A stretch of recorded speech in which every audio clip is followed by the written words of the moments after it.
Dans un monde où les ténèbres avancent, où les combats invisibles dictent les réalités visibles, voici enfin une voix qui s'élève. Peuple habitant de la ville, province de Kinshasa et de ses environs, la famille Kairos met sur pied une grandiose action spirituelle, un mandat, une mission, une visitation divine. Dénommé Mandat prophétique 2026. Ce n'est pas un simple programme, c'est une confrontation spirituelle. Avec un cheval de bataille dont son ébauche, dit-elle, la guerre en Tchab et les figures prophétiques et royales d'Élie, Élisée, Jéhu et Azaël.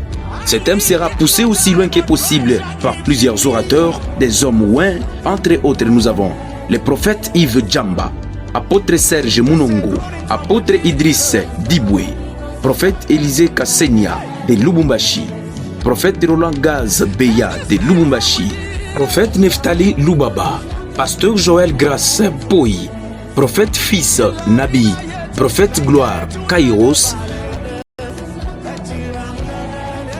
Et enfin, nous avons l'hôte de ces grands rencarts, évêque 2024, Tony Abraham. Alors, retrouvez-nous chaque mardi de 17h juste à 20h juste. Chaque vendredi de 15h juste à 20h juste et chaque dimanche dans notre culte dominical de 8h juste à 10h juste. Notre adresse, avenue Madouda, numéro 98, quartier Makelele, commune Bandal, référence école Les Bambins. Mandat prophétique 2026, prophétie, exorcisme et impactation seront au rendez-vous. Notez bien, pour la diffusion de nos cultes, suivez-nous en direct chaque jour sur nos pages Facebook et YouTube en tapant Prophète Tony Abraham officiel. Bienvenue à tous.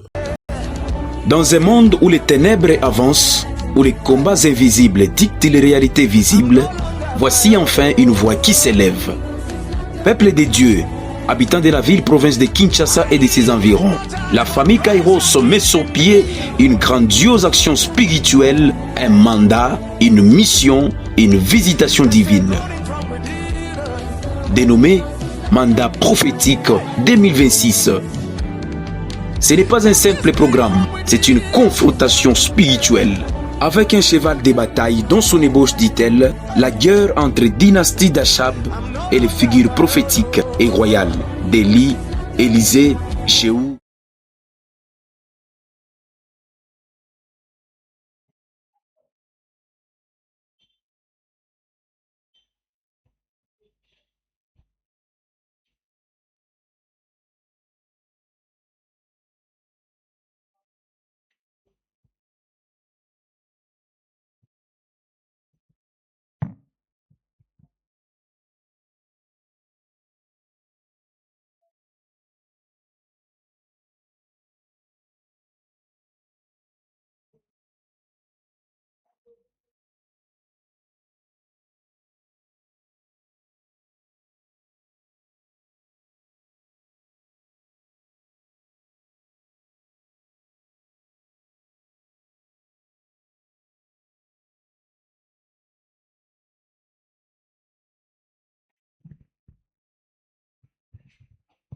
Seigneur Dieu, merci pour cette grâce, pour toutes ces choses que tu as fait dans notre vie. Nous te sommes infiniment reconnaissants et nous élevons ton nom. Merci, on peut se rasseoir. Je vois qu'on a déjà lancé là-bas, on ne m'a même pas signalé, je n'ai vu aucun signe. C'est comme si que Dieu soit béni, alors nous allons. Ils vont mettre la publicité de l'activité, les spots, et nous allons démarrer déjà le culte.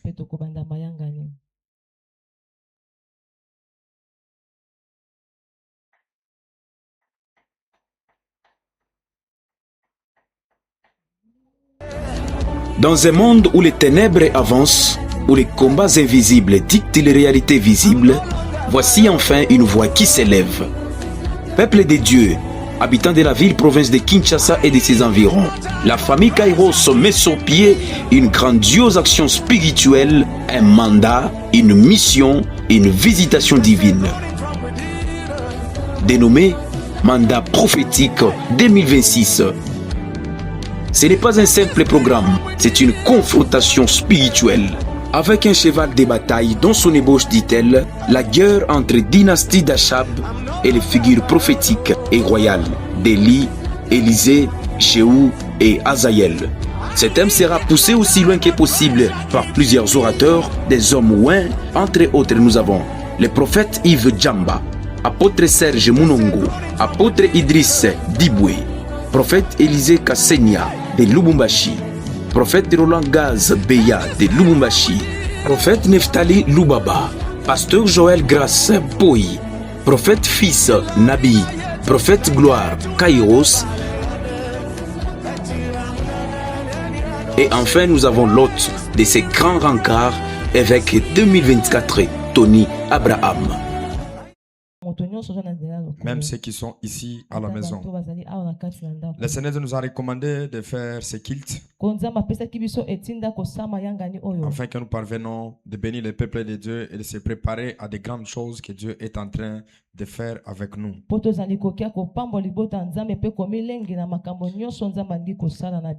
Le dimanche, le Seigneur nous a fait grâce. On était en train de parler sur un thème qui était tellement prophétique. Les germes en étant comme les formules par laquelle que Dieu a utilisé pour nous sauver. Et nous avons fait mention sur plusieurs choses. Et le Seigneur Dieu a voulu ce soir que nous puissions soulever un autre grand sujet que nous allons partager avec vous et nous allons nous lancer encore dans la prière. Ce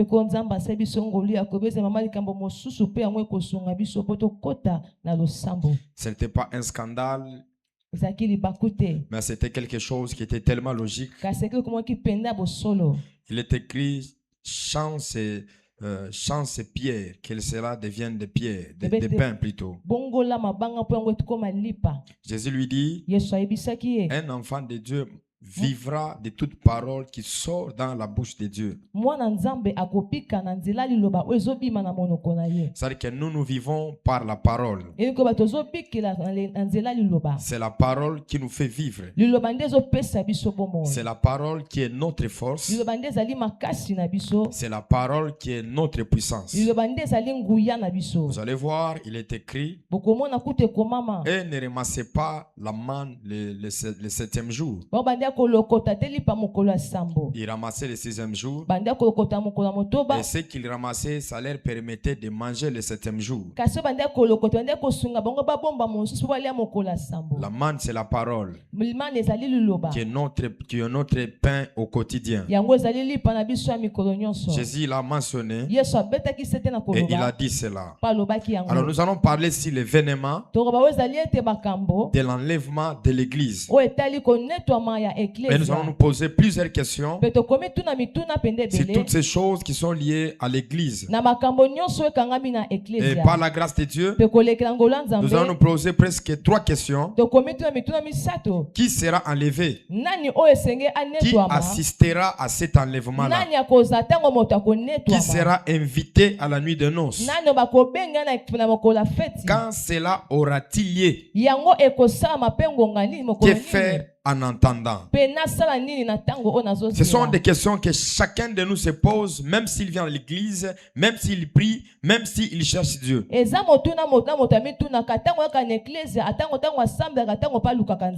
que ce sont des questions que nous posons chaque fois. Je serai enlevé, j'irai dans les milléniums. Et quand je serai enlevé, les choses, ça va se passer comment? Et ces choses, ça serait dans quelle période? Ce sont des questions que nous allons vraiment donner des réponses par rapport à ce temps que Dieu nous a accordé. À ne pas toujours oublier que dans ce temps où nous sommes dans l'achèvement de toutes ces promesses que Dieu avait parlé à notre égard. fin. Dans cet achèvement, cela veut dire que nous tendons vers la fin. Il est écrit l'agneau sera immolé et l'agneau a été immolé et le sang a été versé. C'est-à-dire que tous ces mécanismes toutes ces choses ont été déjà accomplies. Vous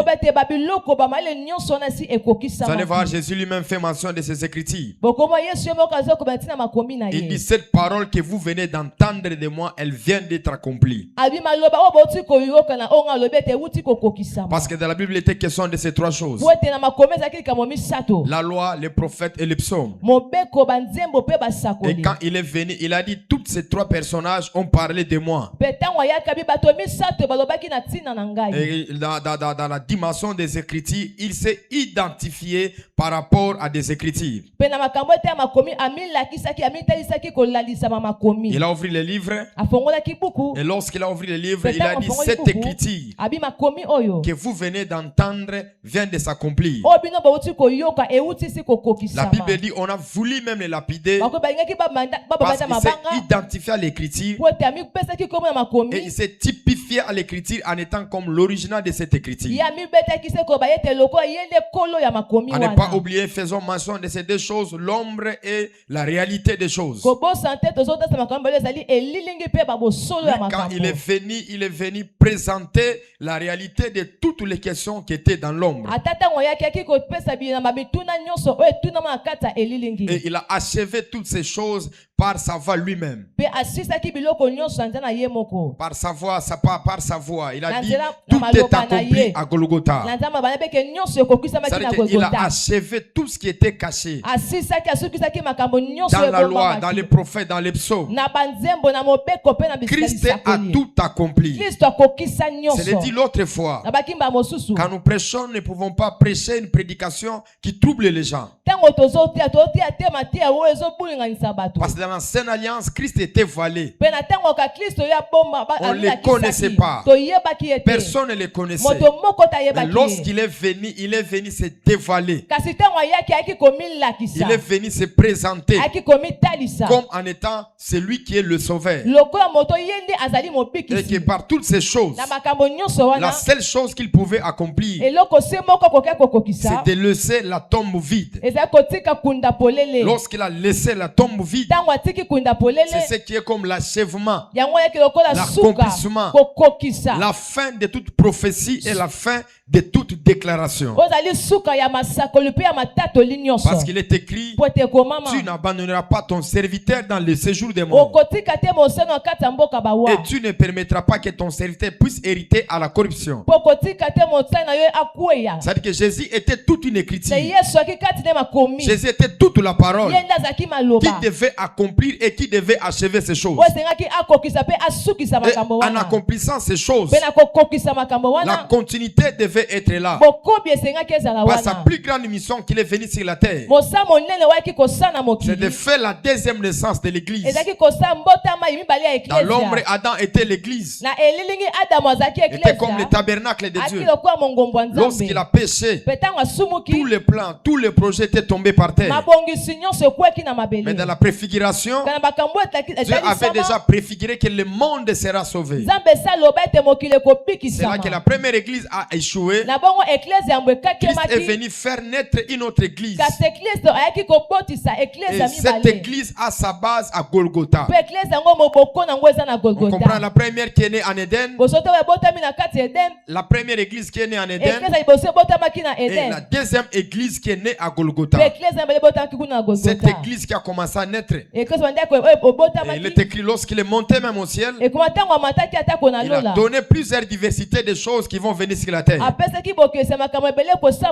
Parce que la plus grande mission qui est révélée, c'est lui qui est comme l'époux et qui a laissé son épouse. Et l'épouse ne doit pas rester sur cette terre. C'est là, sur ce thème que nous allons parler, sur l'événement de l'enlèvement. Qu'est-ce qui va se passer? Il y aura quoi? Vous devez savoir également que l'église est dans cette phase de la conquête. que l'église est en train de se battre. L'église est en train de se construire. Et l'église est en train de prendre sa forme. Et la forme que l'église doit prendre, l'église doit être représentée comme en étant l'épouse. Alors on va prendre d'abord une écriture qui fera la base de toutes ces choses que nous allons expliquer ici. Parce qui concerne l'enlèvement, Paul a parlé de ça.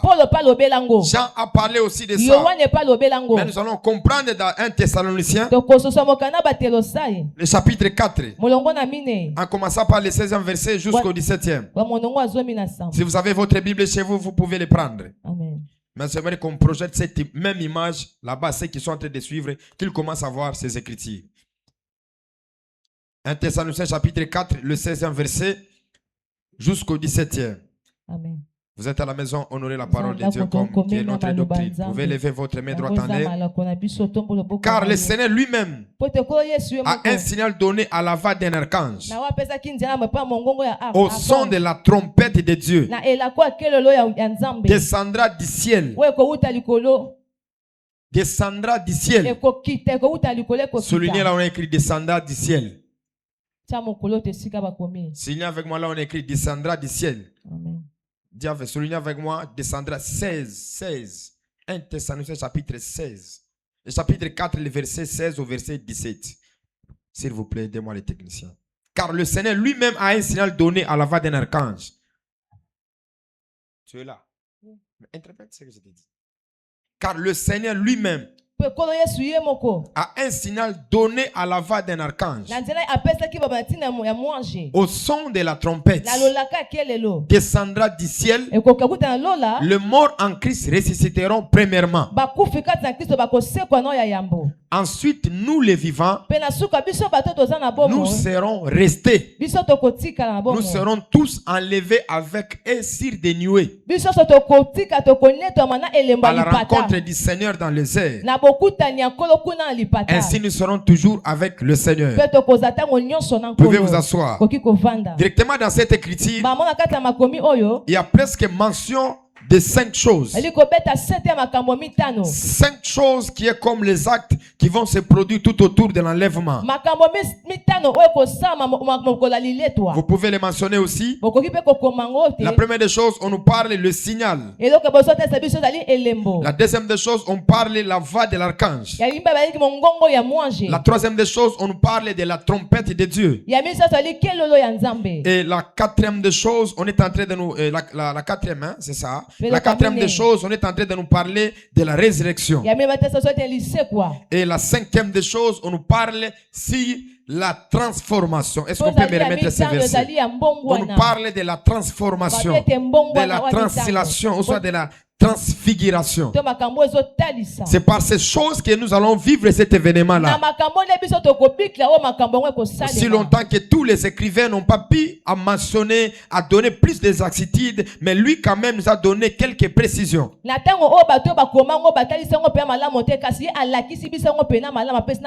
Dans cette précision, c'est Jésus qui le dit. Lorsqu'on va lui poser la question, quel ce temps arrivera, ce moment sera quand? Christ lui-même a dit, je ne connais pas le temps, je ne connais pas la saison et tout ça. Maintenant, faisons mention à cette écriture. Le signal, c'est un ordre que Dieu doit donner à un ange. Et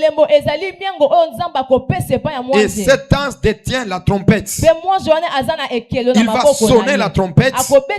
Quand la trompette sera sonnée, il y a un mouvement qui se fera. Et ce mouvement-là, la Bible nous déclare le mort en Christ. C'est-à-dire que quand le son de la trompette sera sonné, la première des choses, c'est qu'ils sont morts en Christ. Nous allons expliquer quelles sont les personnes qui sont mortes en Christ. Parce que là, il a déjà l'appartenance. Il y a déjà un lien. Il y a déjà une connexion. Il y a déjà cette probabilité de personnes qui sont connectées à Christ. Mais qu'il nous dit ceux qui sont morts en Christ, ils ressusciteront. Cette écriture est mise accompagnée dans 1 Corinthiens chapitre 15. Commençant par le 52e verset jusqu'au 53e verset. On nous donne ce verset-là. Il est écrit en un instant, en un clin d'œil. À la dernière trompette, la trompette sonnera. Les morts en Christ ressusciteront. Je parle des morts que nous venons de parler maintenant. Les morts ressusciteront incorruptibles. Et nous serons changés. Le verset suivant, là, on explique bien. Car il faut que ces corps corruptibles revêtent l'incorruptibilité. Et que ces corps mortels, revêtent l'immortalité. C'est-à-dire qu'on fait mention de cet événement, comment les choses vont se passer. Mais ce qui est très capital, c'est au niveau de la résurrection et de la transfiguration, soit de la translation. Comment ceux qui sont en Christ, ils vont subir ces mouvements-là. On nous parle que ceux qui sont morts, ils seront ressuscités. On fait mention de ceux qui sont morts en Christ, c'est-à-dire que ceux qui sont morts en lui. Dans la première dimension, tous ces gens-là qui sont morts en Christ, ils ont fait presque trois choses. Première des choses, l'acceptation à Christ. Ils ont accepté Christ comme Seigneur et Sauveur. La deuxième des choses, ils ont été baptisés par le baptême d'eau.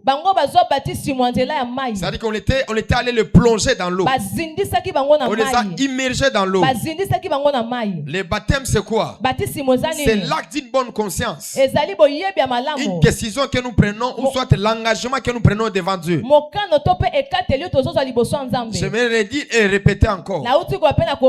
Il y a cette hypothèse qui pouvait arriver. Vous acceptez Christ, mais si vous n'êtes pas passé au baptême, vous ne serez pas enlevé.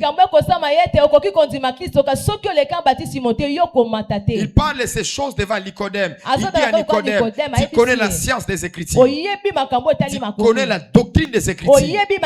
Mais tu dois naître de nouveau. C'est-à-dire que tu dois être une autre personne. Tu dois être une autre personne. Donc par là nous soulignons que tu dois accepter Christ. Tu dois être baptisé. Le baptême d'eau. Et tu dois être aussi baptisé par le Saint-Esprit. Par le baptême du feu. C'est-à-dire que par la doctrine des personnes qui font l'appartenance à Christ, elles ne vont pas régner Christ. Elles vont marcher dans la crainte de Dieu. Elles vont marcher dans la purité. Ce sont des personnes qui seront enlevées. Ce sont des personnes qui seront enlevées. Et ces personnes qui seront enlevées, on ne parle pas d'abord des vivants. Parce que cet enlèvement va concerner des personnes.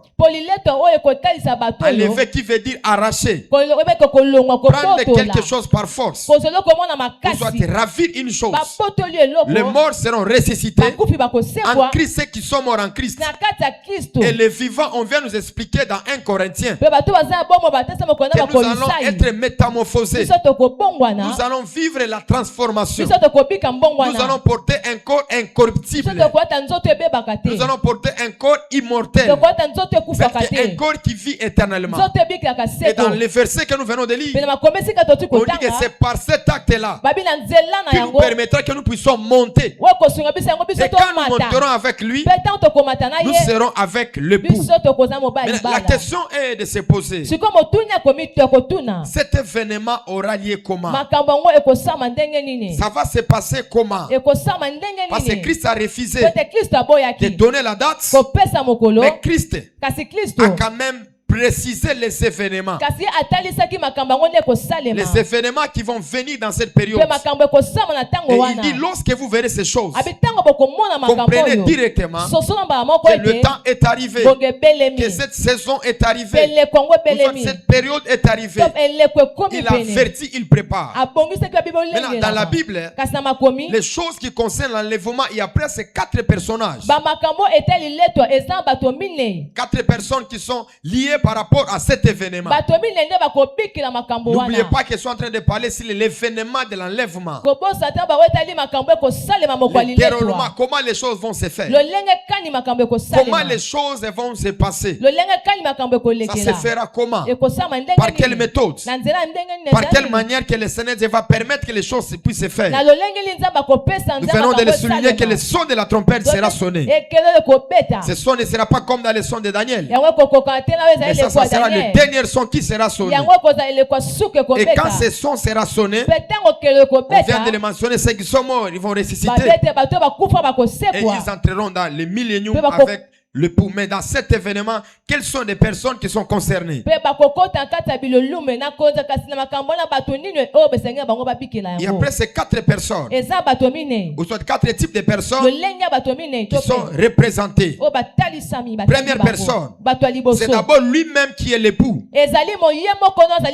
On prend Apocalypse, chapitre 19, le 7e verset. Prends avec moi Apocalypse. Partagez, vous qui êtes là, partagez, vous êtes de la maison, partagez. Aidez les autres à commenter les versets qu'ils sont en train de donner afin qu'ils nous suivent vite, vite. Amen. Je dis bien Apocalypse. Chapitre 19, le 7e verset. Il est écrit quoi? Réjouissons-nous et soyons dans l'allégresse. Donnons-lui gloire. Car les nonces de l'agneau sont venus. Son épouse se prépare. Ici, on parle de l'épouse. Prenez le 8e verset. Prenez le 8e verset. Il lui a été donné de se revêtir. De quoi? Là, on est en train de parler de l'aspect qu'il doit avoir. De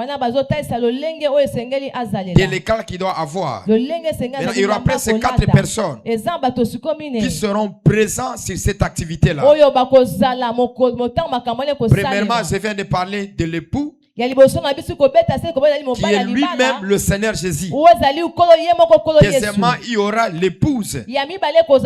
L'épouse qu'on nous présente, ce n'est pas seulement Israël. Parce que déjà en Apocalypse, vous allez voir, il a racheté les hommes de toutes les races et de toutes les tribus. C'est-à-dire que cette épouse-là, c'est le rassemblement de plusieurs personnes. C'est le rassemblement de tous ceux-là qui ont crié en lui. C'est fait revenir sur la partie d'Israël qui sera sauvée et la partie d'Israël qui ne sera pas enlevée. On continue, on prend la 3e partie. Il y aura l'ami de l'époux, ou soit les amis de l'époux. Nous sommes dans Jean chapitre 3, le verset 29. Et nous allons prendre encore Matthieu chapitre 8, le 11e verset. Ici, on nous parle des amis de l'époux. L'ami de l'époux, c'est qui? Je vais revenir, je vais expliquer sur ça. 4 personnages qui seront là-bas. Il y aura les serviteurs. Les serviteurs, ce sont les anges. Ce sont ceux qui servent et qui adorent au festin. Là, on doit prendre ça dans Ephésiens chapitre 5. Le verset 25 jusqu'au verset 27. Je regarde déjà les critiques que j'ai données sur l'ami de l'époux. On va mettre déjà. Est-ce qu'on a déjà trouvé ça? Est-ce qu'il y a quelqu'un qui est vite à la machine là-bas qui peut nous aider?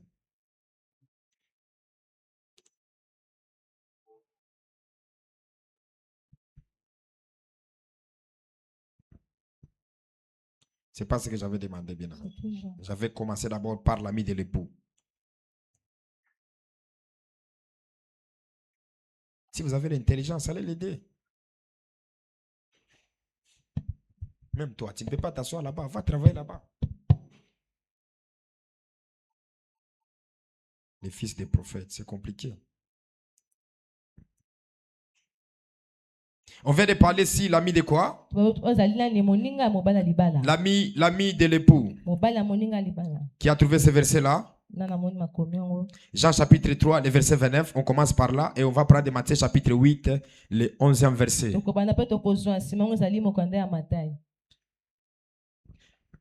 Celui qui appartient à l'épouse, c'est l'époux.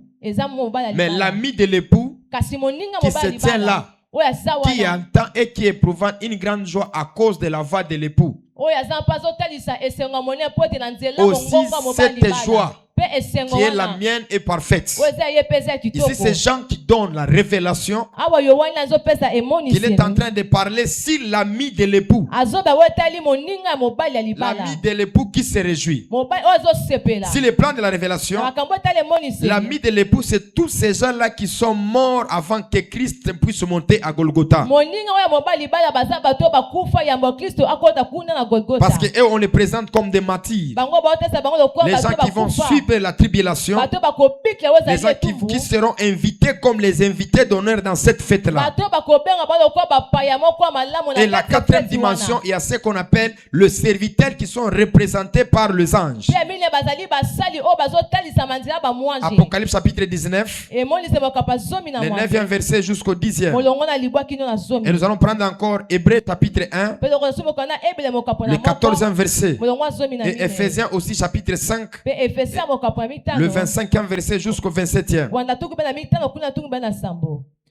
On peut me donner déjà. Et l'ange me dit, écrit. Heureux ceux qui sont appelés au festin des noces de l'agneau. C'est-à-dire que le marié est là, l'épouse est là et le mari est là. Maintenant ici on parle de la joie des personnes qui seront invitées dans ces festins-là. Le 10e verset. J'ai tombé à ses pieds pour l'adorer. Mais il me dit, garde de le faire. Je suis ton compagnon de service. Là, il n'y a pas d'autre. Prenez le 11e pour finir. Le 12e, ok. Le 11e, merci. Puis j'ai vu le ciel ouvert. Ça, ce n'est pas notre problème. Donc, déjà là, vous comprenez que l'époux aura des invités d'honneur. Maintenant, prenons aussi Ephésiens chapitre 5, le verset 25 au verset 27. Marie, aimez vos femmes, comme Christ a aimé l'église, s'est livré lui-même pour elle. Continue, 26e. Afin de la sanctifier par la parole, après l'avoir purifiée par le baptême d'eau. Le 27e, on finit par là. Afin de faire paraître quoi? Devant lui. Afin de faire paraître quoi? Devant lui. Afin de faire paraître devant lui cette église glorieuse. Hein? Église quoi? Glorieuse. Mais tu sautes pourquoi? Fou, garçon, afin de faire paraître devant lui, souligner ces choses, une église qui est comment? Glorieuse, qui n'a pas de taches, ni rides, ni de semblables, mais sainte et irrépréhensible. Quelqu'un me comprend?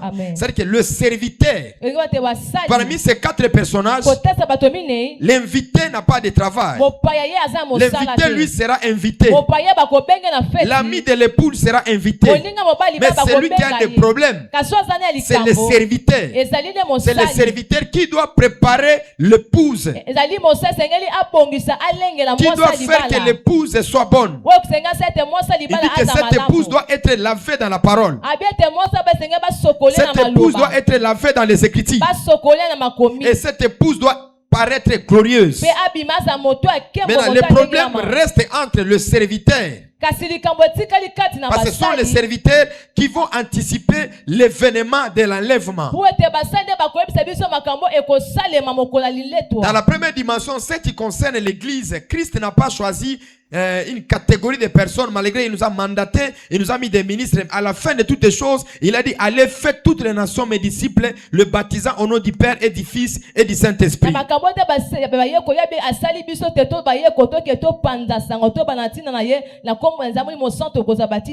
Non, c'est pas ce que je dis.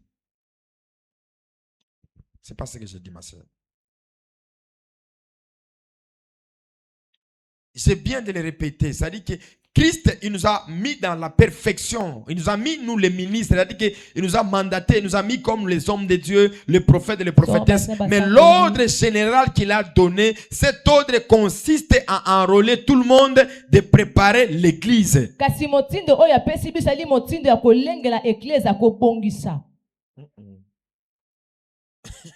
C'est pas ce que j'ai dit. C'est pas ce que j'ai dit. Il faut commencer par là, j'ai commencé. Il faut dire que Nzambe alobi atiki atindi basali na ye ba prophète pour que ba bongisa église. Au-delà eloko wana Nzambe asali pe batu nyonso ba kota na molongo wana pour que basala nini? Toi qui me suis pour que basala nini? Bona nangate pour que basala nini? C'est-à-dire que tout ce qui puisse s'enrôler d'être dans ses services. Que faire en attendant? C'est la question que nous devons nous poser par rapport aux trois questions de l'événement. Nous avons parlé de l'époux, qui est lui-même le Seigneur Jésus. Nous avons parlé de l'épouse, qui représente l'église, les peuples qui sont rachetés, les peuples qui ont crié au message. Parce qu'il était écrit, il est venu, c'est les siens. Les siens ne l'ont point reçu. Mais à tous celui qui croit à son nom, il leur donner le pouvoir de devenir enfants de Dieu. Et troisième catégorie, nous avons parlé de l'ami de l'époux. La Bible déclare, il se réjouissait, il était dans la joie, parce que cette église, elle est préparée. Cette église, elle est glorieuse. Et dans la dernière dimension, nous parlons des serviteurs. Les serviteurs, dans l'Apocalypse, on les présente comme les anges. Parce que chaque prophète établi dans une église, il est l'ange de l'église. Vous allez voir, il est écrit à l'ange d'Éphèse. C'est que Dieu les a représentés en étant les anges, mais ce sont des humains.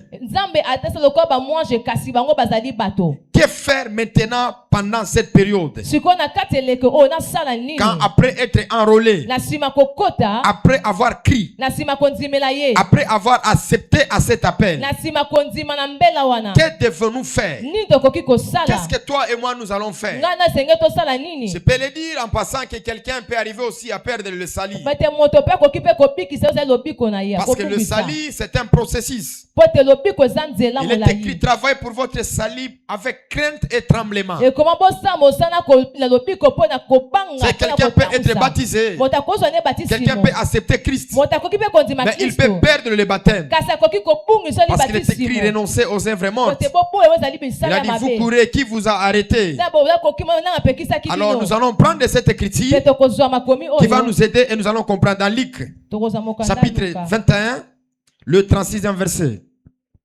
Prends ta Bible. Qui a trouvé ça? Qui a trouvé ça?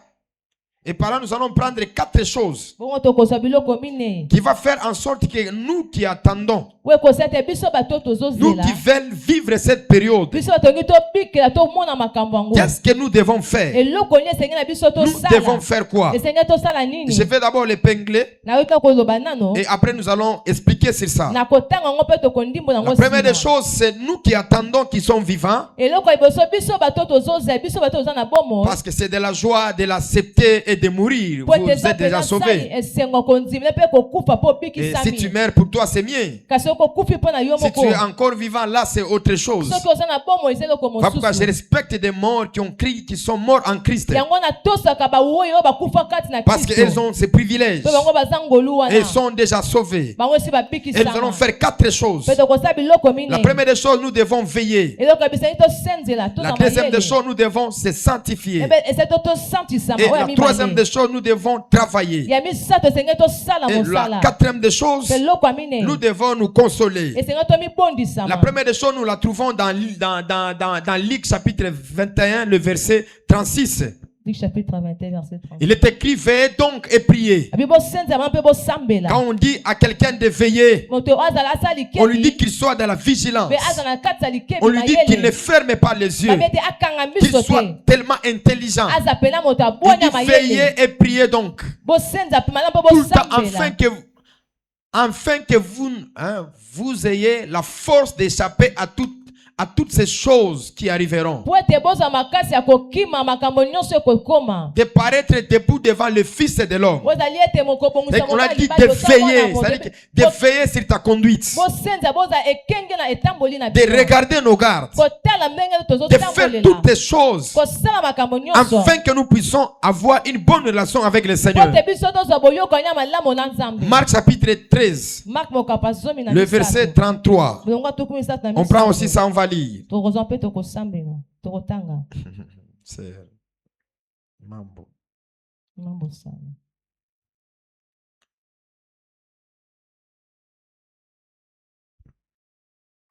Il est écrit, prenez garde, veillez et priez, car vous ne savez pas quand ce temps viendra. Jésus nous appelle à ouvrir les yeux. Jésus nous appelle à être éveillés. L'église du temps de la fin. Nous devons être éveillés. Nous devons ouvrir les yeux afin que nous puissions participer à ce temps-là. Matthieu chapitre 25, le 4e verset. Si on peut me donner aussi ça. Tu dois veiller, mon ami. Tu ne dois rien laisser. Tu dois travailler sur ça. Mais les sages prièrent avec leur lampe de l'huile dans des vases. Le 5e verset. Comme l'époux tardait, tous assoupirent et dormirent et s'endormirent. Le suivant. Au milieu de la nuit, on cria, voici l'époux. Allez à sa rencontre. Retournez dans le verset 5. Retournez dans le verset 5. Dans le verset 5. Comme l'époux tardait. L'époux qu'on nous présente, c'est Christ, qui est notre sauveur. Dans la révélation de cette écriture, on nous présente qu'il va tarder. Ici, j'aimerais vous dire une chose. L'époux ne tarde pas parce que lui, il veut. Mais l'époux tarde parce que ce n'est pas lui qui doit faire en sorte que l'épouse vienne auprès de lui. L'épouse. Tu es là? Je suis là. Comme l'époux tardait. C'est-à-dire qu'ils sont fatigués. Et ils dormaient. Et au moment qu'ils dormaient, c'est alors quelqu'un cria, voici l'époux. Et quand l'époux a crié et dormait, c'est que pendant ce temps ici, nous devons être éveillés. Nous devons ouvrir les yeux. Nous devons se donner pour notre salut. Nous devons ouvrir les yeux afin que ce jour-là redoutable, que nous ne puissions pas rater. Prenons le 7e verset. Le 7e. Alors toutes ces vierges se levèrent et préparent leurs lampes. Le suivant. Les folles diraient aux sages, donne-nous de votre huile, car nos lampes s'éteignaient. L'époux se présente. Mais les autres, eux, n'ont pas présenté ce qu'ils devaient avoir tout auprès d'eux. Et ils ont commencé même à demander aux autres. Et les autres ne les ont pas accordés. Deuxième des choses, c'est sanctifier. 1 Thessaloniciens chapitre 5, le verset 23. Que le Dieu de paix vous sanctifie lui-même de tout entière. Est-ce qu'on peut me donner déjà ce verset? Amen. C'est-à-dire que c'est sanctifier, c'est se préparer. C'est se laver. Nous sommes lavés dans la parole. Nous sommes lavés dans les Écritures. Il est écrit, lave-moi avec l'hysope, je serai complètement lavé. David disait ces choses parce qu'il n'avait pas le sang. L'agneau n'avait pas versé le sang. Mais aujourd'hui, toi et moi, l'agneau a déjà versé son sang. Jean dit, voici l'agneau de Dieu qui ôte le péché du monde. Ôte David. Les hommes qu'il parlait, c'était le fait qu'il allait enlever la souillure. Le salité qui est le péché. Je prie et je déclare que Dieu te sanctifie dans le nom de Jésus. Que tu sois sanctifié. Que tu sois l'église pire. L'église qui n'a pas de tâches. L'église qui n'a pas de rides. Mais l'église qui se prépare à la rencontre de l'époux. On va englober toutes ces choses. On va englober toutes ces choses et nous allons finir. La troisième des choses, c'est travailler. Laissez ces versets. Cherchez directement Luc chapitre 19. Le verset 13. Et nous allons revenir encore à 1 Thessaloniciens chapitre 4, le 18e verset. Il est écrit que le Dieu de paix vous sanctifie lui-même de tout entier. Que tout votre être, l'esprit, l'âme et le corps soient conservés irrépréhensibles lors de l'enlèvement, lors de l'envénement de notre Seigneur Jésus-Christ. C'est-à-dire que l'époux, malgré il viendra, il tient compte de l'état de l'épouse. Que l'épouse doit être propre. Cette épouse doit être sanctifiée. Cet époux doit être propre. Et l'autre chose, on dit, nous devons travailler. Dans Luc chapitre 19, le 13e verset. Occupez-vous jusqu'à ce que je vienne. Gagnez des âmes. Donnez-vous au service. Donnez-vous matin et soir. Il appela ses 10 serviteurs, leur donna 10 mines. Elle leur dit, faites-le valoir jusqu'à ce que je vienne. Ça, c'est une responsabilité que Christ nous a donnée. Les mines qu'il nous a données, c'est l'onction. C'est la grâce. C'est la capacité de convaincre. C'est la capacité d'influencer. Il dit, nous devons travailler. J'ai fait appel à tout le monde. Que nous devons travailler. Nous devons s'en occuper jusqu'à ce qu'il revienne. Il dit, il appelle à ses 10. Il leur dit, faites-les valoir jusqu'à ce que je vais rentrer, jusqu'à ce que je vais revenir. L'église, ceux qui sont sauvés, ceux qui croient à la parole de Dieu, nous devons travailler, nous devons nous donner. Et notre travail consiste seulement à sauver. Notre travail consiste seulement à parler. Est-ce que vous savez, pendant cette période, il n'y a pas des incrédules comme les incrédules dans le temps de Moïse. Parce que pendant cette période, elle pourrait voir la mer où c'est divisé en deux parties. Elle pouvait voir la manne qui tombait du ciel. Elle pouvait voir les rochers qui jaillissaient de l'eau dans le désert. Mais aujourd'hui, il n'y a pas ces miracles. Il n'y a pas ces exploits. Lève-toi. Va parler de lui. Va témoigner de lui. Il est écrit, c'est le Saint-Esprit qui convainc.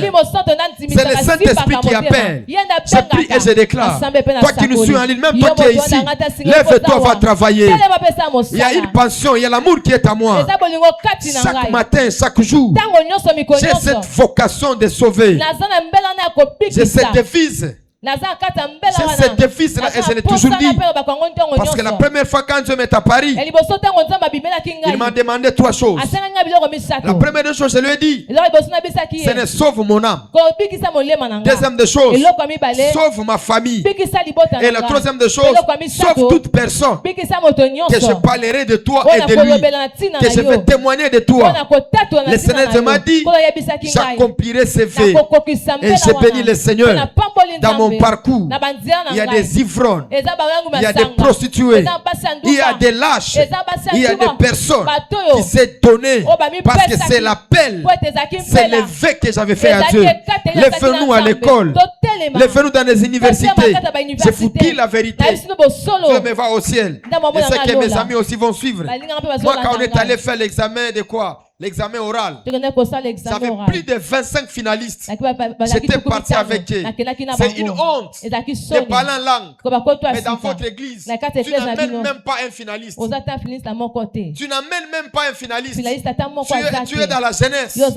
Tu as l'éclat. Tu sais la parole de Dieu. Mais depuis que tu es en 6e, même là, on va présenter même les examens ici. Tu n'as aucune personne que tu as amené auprès de Dieu. Je comprends. Tu es un aventurier. Chaque fois quand tu es avec eux, tu n'arrives pas à l'influencer. Moi, j'ai un fils juvénal. Il est à Kolwezi. C'était en 6e. Qu'est-ce que lui a impacté? Aujourd'hui, c'est un apôtre. Il est au pied de l'apôtre Peniel. Il fait un bon travail. Il travaille. Je l'avais acquis en 6e. C'est aussi mes amis. Quand je pars à l'Ikasi, je me vois avec eux. Ma spiritualité n'était pas seulement l'église. Qu'il plaise à Dieu. Dans ce temps nous sommes. Tous les frères ne vont pas commencer à parler en langue. À quoi sert-il de nous parler en langue ici? Et les langues là ne produisent pas de résultats. Parce que là, Jésus a dit, il les a donné les talents. Il les a donné les choses en eux. Et les choses qu'il les a dit, allez travailler plus. Allez investir plus. Allez investir plus. C'est-à-dire qu'il les a donné un travail d'aller travailler avec les dons qu'ils ont. Que Dieu te fasse grâce. Par les dons qu'il a mis en toi. Par la puissance qu'il a mis en toi. Va travailler avec ça. Va prophétiser. Va amener les gens à l'église. Je sais que dans la doctrine chez nous, à Bethel, c'était interdit à tout jeune d'avoir les rassemblements spirituels. Moi, j'avais un groupe de prière. J'avais les gens que je montais avec à la montagne. Mon père spirituel ne savait pas. Ça, je l'ai dit ouvertement. Dieu m'a dit, ton père, son église a besoin de monter. Ça a besoin que les gens viennent. Mais vous devez aller au-delà de vos doctrines. Je vous dis la vérité, pendant cette période, je n'avais pas l'accessibilité d'imposer les gens les mains. Comme les gens se disent, pour faire le ministère, il faut avoir l'onction d'imposer les gens les mains. Je n'avais pas ça. Et je n'imposais même pas quelqu'un les mains. Quand je priais, je disais, reçois le Saint-Esprit. Et la personne était transformée. Et la personne était touchée par l'onction. Et la personne était touchée par la puissance. Le Père a fait un rassemblement. Il a dit, je vais recevoir tout le monde. Parce qu'à Bethel, on avait aussi des cellules. Les cellules de prière. Les lieux où les gens se croisent. Par exemple, on priait à Cité Bethel, on priait chaque fois le dimanche, le mercredi et le vendredi. Mais le lundi, c'était le jour des cellules. Dieu m'a fait grâce ce jour-là, j'avais présenté plus de 23 frères. Il y a ceux-là qui sont restés là-bas. Il y a d'autres aujourd'hui. Ce sont les fils dans les ministères. Ils sont en train de faire de grandes choses. Levez-vous les jeunes de cette génération. Dans cette génération, et de s'élever, de parler de Jésus, de témoigner de Jésus. Et la dernière des choses, c'est que nous devons faire et de se consoler. 1 Thessaloniciens chapitre 4, le 18e verset. Est-ce qu'on peut lire cela? 1 Thessaloniciens chapitre 4, le 18e verset. Consolez-vous par quoi? Consolez-vous donc les uns et les autres par ces paroles. Suivant. Et ceux qui en ont? Maintenant, montez maintenant au-dessus. Bozonga. Montez encore. Ne bozonga bino. Tous un verset ni. Quand on dit monter, tous un verset 18. Vous pouvez prendre le 15e verset. Commencez même par le 16e verset. 16e. C'est bon. Ça, on a déjà lu ça. Remettez seulement 18. 17, 18. Ok. Consolez-vous donc les uns les quoi?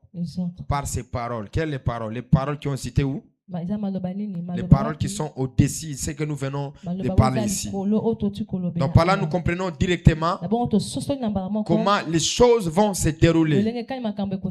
Alors, les conditions qui seront poser pour vivre cet événement-là. Jean chapitre 3, le 5e verset. Je l'ai souligné que nous devons naître d'eau. Et nous devons naître d'esprit. Prenons encore Apocalypse, chapitre 7, le verset 14. C'est le verset 14. Je lui ai dit, mon Seigneur, tu le sais. Et il me dit, ce sont ceux qui viennent de la grande tribulation. Ils ont fait quoi? Ils ont lavé les robes. Et ils ont quoi? Ils ont blanchi dans le sang de l'agneau. Ils ont blanchi dans le sang de quoi? De l'agneau. Ils ont blanchi dans le sang de quoi? Dans le sang de l'agneau. Ils ont blanchi dans le sang de quoi? Le sang de l'agneau. Ils ont blanchi dans le sang de l'agneau. Ça veut dire qu'ils se sont lavés dans le sang de l'agneau. Quelqu'un m'a dit, à cette période, nous ne pouvons pas invoquer le sang de Jésus. Je dis que toi, tu as un problème. Tu as vraiment un problème spirituel. Ces temps ici, nous sommes lavés par le sang. Il est écrit, ils ont lavé, ils ont blanchi leurs robes dans le sang de l'agneau. Alors, toi et moi, déjà ce soir, nous avons répondu à ces 3 questions. Ces questions qui devaient être posées. Qui sera en effet?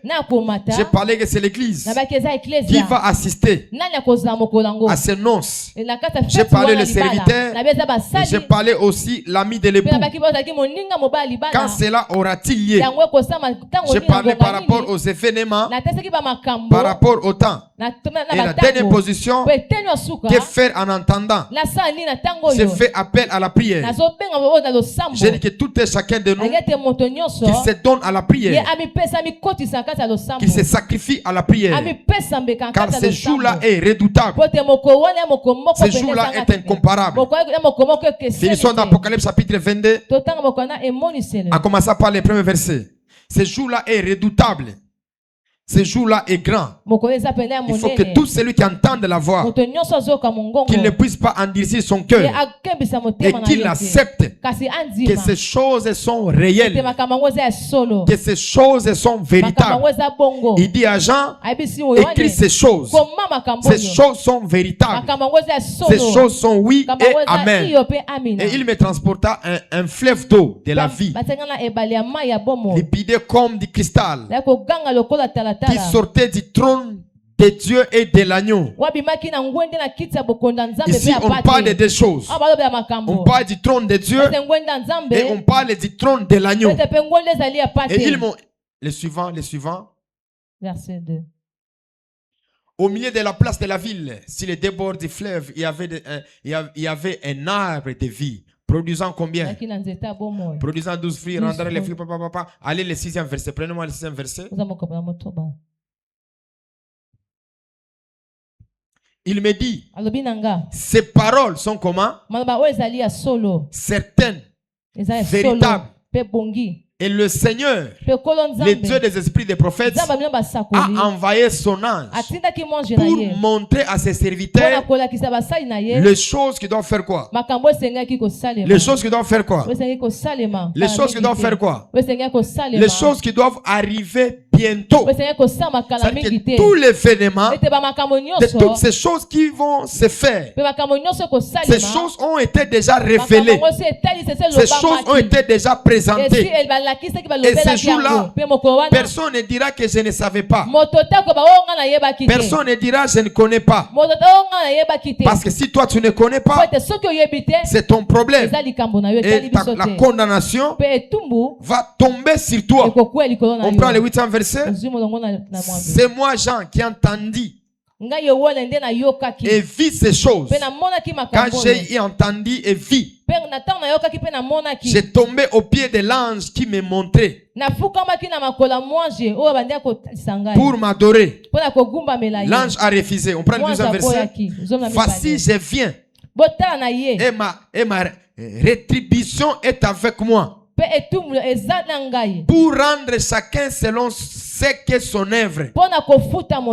C'est-à-dire que Dieu parle par rapport aux œuvres, par rapport à toutes ces choses qu'elles sont en train de faire sur la terre. Dans l'enlèvement, dans l'achèvement, il y aura une récompense. Le 13e verset, il se glorifie. Il dit, il est le commencement et il est la fin. Il est celui qui commence et il est celui qui est le dernier. Le 14e verset, il dit, et ceux qui lavent leurs robes. Qui lavent les robes dans quoi? Dans la purification, dans la sainteté. David dit, mon péché est constamment devant ma face. Pardonne-moi les péchés de ma jeunesse. Pourquoi il disait ces choses? Parce que le sang de l'agneau n'était pas là. Mais j'aimerais dire à quelqu'un, le sang de l'agneau a été versé. Ta robe là doit être lavée. La robe doit être lavée. Et il continue de dire, afin d'avoir droit à l'arbre de vie, d'entrer par la porte dans la ville. La porte de quoi? La porte de Jérusalem. La porte de quoi? La porte de Millennium. La porte de quoi? La porte de l'enlèvement. Et il continue de dire, dehors les saints, les enchantés, les impudiques, les meurtriers, les idolâtres, et quiconque pratique ces mensonges. Lui, Jésus, il a envoyé son ange pour montrer à l'église les choses qui devaient venir, les choses qui doivent venir. Et dans le verset 17, c'est lorsque l'épouse est lavée, lorsque l'épouse se sent prête, lorsque l'épouse est préparée par le serviteur. L'épouse dira quoi? Et l'esprit. Et l'épouse disait, viens. C'est-à-dire, il s'est déjà préparé. Ils étaient déjà prêts. Et quand ils étaient prêts, c'est alors ils ont dit, époux vient. L'époux viendra lorsque l'épouse sera préparée. Dans l'ombre, vous remarquerez, c'est lorsque Ruth s'est lavée, elle est allée se présenter devant le roi Boaz. C'est lorsque Esther, elle était préparée pendant 12 mois, c'est alors elle était présentée. Donc à cette dimension ici, l'église doit se préparer. Et quand l'église sera prête, c'est alors l'époux viendra. J'aimerais dire à quelqu'un, tu dois être prête. Tu dois te préparer. Parce que ce temps est en train de venir. Il est écrit que c'est lui qui entend ces choses. C'est lui qui comprend ces choses. C'est lui qui réalise ces choses. Qui disent époux viens. Que l'époux viendra pourquoi? Parce que l'époux viendra parce que toute l'avènement, tout ce qui est comme préparation, ces choses sont faites. Je prie et je déclare que Dieu te fasse grâce, que tu sois appelé de l'église, que tu sois appelé de l'église. Quand le son de la trompette sonnera, toi tu ne seras pas perdu, mais toi tu entreras dans le millénium.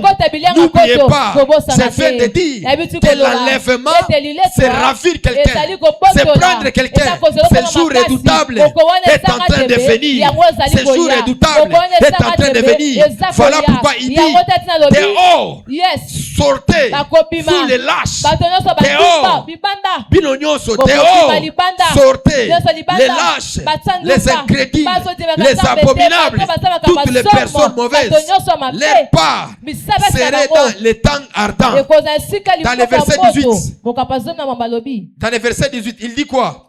C'est les déclaré à quiconque entend ces paroles de la prophétie de ce livre, qui n'ajoute pas et qui ne retranche pas. Pourquoi qu'on ne doit pas ajouter? Pourquoi qu'on ne doit pas retrancher? Parce qu'il n'y a pas d'autre sauveur en dehors de lui. Le seul sauveur, c'est Yoshua Mashiach. Le sauveur n'est pas Mario Branham. Le sauveur n'est pas Simon Kimbang. Mais le véritable sauveur, c'est Yoshua Mashiach. C'est lui qui nous a rachetés. C'est lui qui a payé du prix. C'est lui qui s'est donné afin que vous et moi, nous puissions être sauvés. Dans le verset 19, il est écrit, si quelqu'un va retrancher l'une de ces paroles, de ces livres, qui va retrancher le quoi? Les paroles, les déclarations, Dieu retranchera sa part Dieu retranchera sa part de l'arbre de la vie et de la ville sainte écrit dans ces livres. Il y a des personnes dans le temps de la fin et ils sont perdus et ils sont dans la perdition. Et dans leur perdition, il veut aussi amener d'autres personnes dans cette perte-là. Je prie et je déclare, ton âme ne sera pas perdue. Au nom de Jésus, Jésus a dit, veillez et priez afin que vous ne tombez point dans la tentation. Je prie et je déclare que Dieu te donne la capacité de prier, que Dieu te donne la force de prier, que Dieu te donne la capacité de résister si toutes les choses sont mauvaises. Dans le verset 20, il est écrit que celui qui a testé ces choses dit, oui, je viens bientôt. C'est celui qui a fait tout ça, les choses visibles et invisibles, celui qui a précédé les événements. Il nous dit, oui, je viens. Même s'il a tardé, même s'il y a 2000 ans passés, c'est la foi et c'est l'assurance qu'il reviendra toujours. Je l'ai mentionné le dimanche, que Christ achève ta vie, ou soit la fin de ta vie, c'est d'abord la mort. Parce que si tu es mort sans Christ, mon ami, tu es perdu. Si tu es mort sans Jésus, tu es perdu. Mais il dit à celui qui dit ces choses, oui, je viens bientôt. Dis à ton voisin, l'église est préparée. L'église se prépare. Est-ce que l'église elle est prête pour ces choses? Si l'église est prête, l'église dira oui, époux vient. L'église dira oui, époux vient, parce qu'il est écrit, c'est viens bientôt. Il dit Amen, viens, Seigneur Jésus. Il dit oui, viens, Seigneur. Ça dit que ça c'est l'achèvement de toutes les choses. Mon ami, je te rappelle, la fin de toutes les choses est déjà arrivée. La fin de toutes les œuvres, de toute révélation est déjà arrivée. Nous tendons vers le temps de la fin. Voilà pourquoi en cette saison, j'ai fait appel aux hommes, j'ai fait appel aux femmes de se donner, de se sacrifier afin d'être sauvés. Ce jour-là, ce serait un jour, ça va étonner plusieurs. Plusieurs vont pleurer, dans un monde où les ténèbres, mais nous qui connaissons la doctrine de l'enlèvement, nous qui connaissons la foi de l'époux, nous ne serons pas perdus. Je prie et je déclare que ta vie en toi soit branchée dans le sang de l'agneau, que ta vie à toi soit branchée dans le sang de l'agneau. Autrefois, le péché n'était pas expié, mais lorsqu'il est mort à Golgotha, les péchés sont expiés. Voilà pourquoi Jean dit, voici l'agneau de Dieu qui ôte les péchés du monde. C'est que Jésus a ôté le péché. Si tu le crois, tu diras Amen, et ton nom sera inscrit dans le livre de vie. Mon ami, tu n'es pas perdu tant que tu es vivant. Même si tu as péché, même si tu vas dans le péché, Jésus t'appelle par cette foi de la prédication. Je l'ai toujours dit, je ne suis pas comme Noé, parce que Noé, il était un faux prédicateur. Il a sauvé que sa famille. Josué aussi, il était un faux libérateur, parce qu'il dit, moi et ma maison, nous servirons l'Éternel. Aucun homme de Dieu ne travaille pas pour une maison. Un homme de Dieu travaille pour les nations. Je prie et je déclare que Dieu te fasse grâce, que tu travailles, que tu te sanctifies, que tu puisses être éveillé, et que les œuvres du diable et que les œuvres sataniques puissent te lâcher au nom de Jésus. Seigneur, nous croyons, nous la famille Kairos, que tu viendras enlever l'église, et nous aussi, nous faisons partie de l'église. Moi, je ne suis pas l'ami de l'époux, moi, je ne suis pas le serviteur de l'époux, mais moi, je suis l'épouse. Et quand il viendra, il va m'enlever. J'irai avec lui. Je ne crois pas que j'irai dans la deuxième venue. Je n'irai pas dans la deuxième venue. Si je serai mort, je serai ressuscité, je porterai le corps glorifié.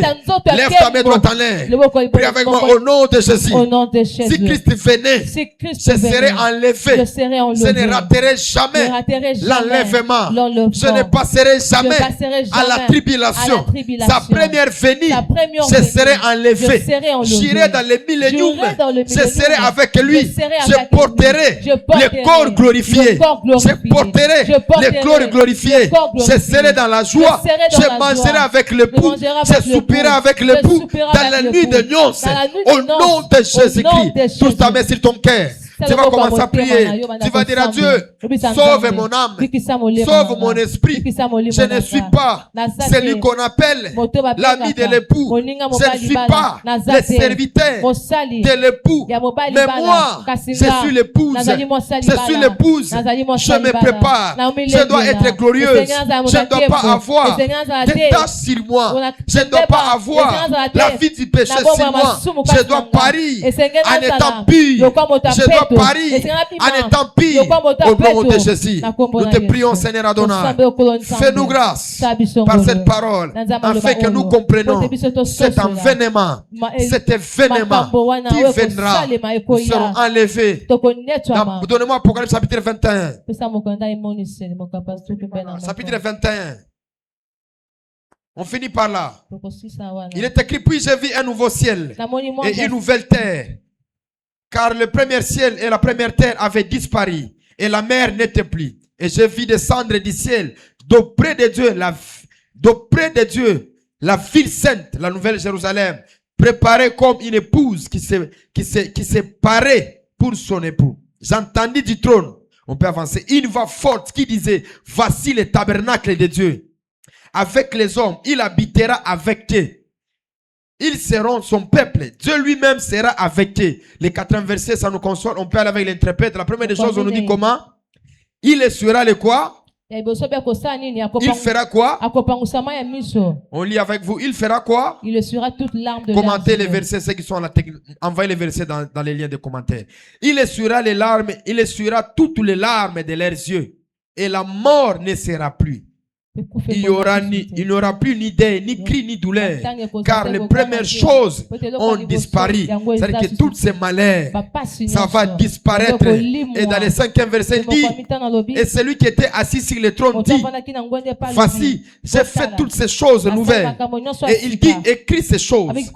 Car sa parole est oui et véritable. Le 6e verset, il dit quoi? Et il me dit, c'est fait. Il est l'alpha, il est l'oméga, il est le commencement et la fin. À celui qui a soif, je lui donnerai de l'eau, de la source de l'eau vive qui coule gratuitement. J'aimerais dire à quelqu'un, le salut est gratuitement. Le salut est gratuitement. Si tu crois et tu confesses de ta bouche, il va te sauver et tu seras sauvé. Les malheurs de la tribulation, les malheurs d'être jeté en enfer qui étaient préparés pour les diables, tu ne seras pas jeté par là et tu seras sauvé au nom de Jésus. Je travaille comme le serviteur. Je fais ma part de la responsabilité que Dieu m'a donnée. Au nom de Jésus, nous acclamons très fort pour la gloire du Seigneur. Que Dieu soit béni pour cet exposé. Et nous bénissons pour toutes ces choses que Dieu est en train de faire. Rendez-vous encore le vendredi à partir de 17h jusqu'à 20h. Et le Seigneur nous va nous faire grâce. Le dimanche, nous serons déjà dans l'ouverture de cette... Enfin, une voix qui s'élève. Peuple de Dieu, habitants de la ville-province de Kinshasa et de ses environs, la famille Kairos met sur pied une grandiose action spirituelle, un mandat, une mission, une visitation divine. Dénommé Mandat prophétique 2026. Ce n'est pas un simple programme, c'est une confrontation spirituelle. Avec un cheval de bataille dans son ébauche, dit-elle, la guerre entre dynastie d'Achab et les figures prophétiques et royales d'Élie, Élisée, Jéhu et Azaël.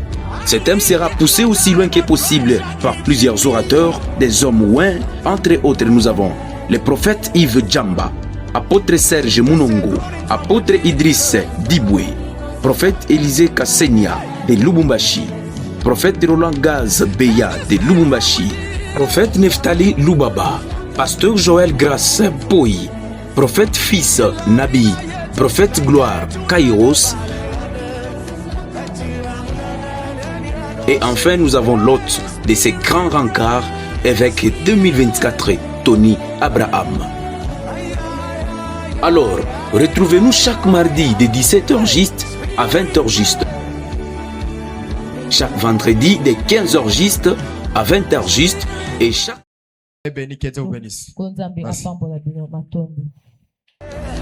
Dans un monde où les ténèbres avancent, où les combats invisibles